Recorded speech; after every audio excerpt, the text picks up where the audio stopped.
আজকে আমার recipe veg ডাল। তেজপাতা, শুকনো লঙ্কা, গোটা গরম মশলা, জিরে, ধনে হালকা করে ভেজে সেটাকে গুঁড়ো করে রেখে দেবো।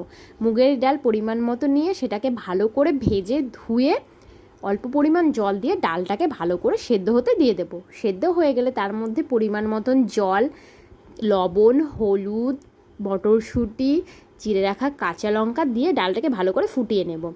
রিফাইন্ড অয়েলে ঘি গরম করে তার মধ্যে ফুলকপিগুলো ভেজে নেব, গাজর আর আলুগুলোকে ভেজে তুলে রাখবো, আর সব সবজিগুলো ছোট ছোট টুকরো করে নিয়েছি। বিনসগুলোও ভেজে তুলে নেব। এবার সেই তেলের মধ্যে তেজপাতা, শুকনো লঙ্কা, জিরে, গোটা গরম মশলা আর আদা ফোড়ন দিয়ে টমেটো কুচি দিয়ে দেবো। সেটাকে একটু কষিয়ে নিয়ে ভেজে রাখা সবজিগুলোকে দিয়ে দেবো, সাথে কাজু কিশমিশ দিয়ে ভালো করে কষিয়ে নিয়ে ডালটা ফুটিয়ে রেখেছিলাম সেটা দিয়ে দিচ্ছি। তারপরে আদার রসটার চিপড়ে রেখেছিলাম সেটা দিয়ে দেবো। গুঁড়ো মশলা, চিনি, ঘি দিয়ে ফুটিয়ে নামিয়ে নিলাম।